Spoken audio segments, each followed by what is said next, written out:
പിണറായി വിജയന് പകരക്കാരനില്ല എന്ന കാര്യത്തിൽ നമുക്കാർക്കും തർക്കമില്ല. പിന്നെ പിണറായിക്ക് പകരം മറ്റു പേര് വരുമോ എന്ന ചർച്ച നടക്കാൻ കാരണം അദ്ദേഹത്തിന് പ്രായവുമായി ബന്ധപ്പെട്ട ചർച്ചകളാണ്. അപ്പോൾ അടുത്ത ഒരു തവണ കൂടി നയിക്കാൻ പിണറായി വിജയനെ തന്നെ തിരഞ്ഞെടുക്കുമോ എന്ന ആലോചന. ഇപ്പോൾ യഥാർത്ഥത്തിൽ ഇന്ന് PBയിൽ നിന്നും ഈ തീരുമാനം വരുന്നത് അദ്ദേഹം PBയുടെ അംഗമായതുകൊണ്ടും CPMന്റെ ഒരു രീതി പാർട്ടിയുടെ രീതി അനുസരിച്ച് PB അംഗമായതുകൊണ്ട് PB ഘടകത്തിലാണ് ആ തീരുമാനം വരിക. അതുകൊണ്ടാണ് പിണറായി വിജയന്റെ കാര്യത്തിൽ അങ്ങനെ ഒരു തീരുമാനം ജനറൽ സെക്രട്ടറി പറഞ്ഞിരിക്കുന്നത്. ഇനി പിണറായി വിജയൻ മത്സരിക്കുമോ എന്നുള്ള കാര്യത്തിലുള്ള തീരുമാനം പിന്നീട് അറിയിക്കുമെന്നും പറയുന്നു.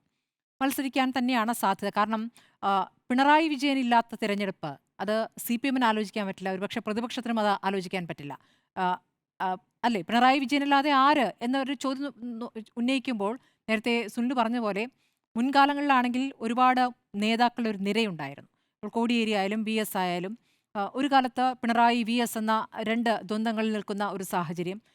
സുനിൽ പറഞ്ഞതുപോലെ തന്നെ മാധ്യമങ്ങളുടെ പിന്തുണ പിണറായി വിജയന് ഉണ്ടായിട്ടുണ്ടോ എന്ന് ചോദിച്ചാൽ ഇല്ല എന്നുള്ളതാണ്. അതേസമയം മാധ്യമങ്ങളുടെ നിർലോഭമായ പിന്തുണ VS ഉണ്ടാവുകയും ചെയ്തു. ആ ഘട്ടത്തിൽ അത് രണ്ട് രൂപത്തിൽ പ്രവർത്തിച്ചു വരുന്ന അതേസമയം രണ്ട് നേതാക്കളും ശക്തരുമായിരുന്നു. പക്ഷേ ഇന്ന് പിണറായി വിജയന് തുല്യം നിൽക്കാൻ CPMൽ മറ്റൊരു നേതാവില്ല.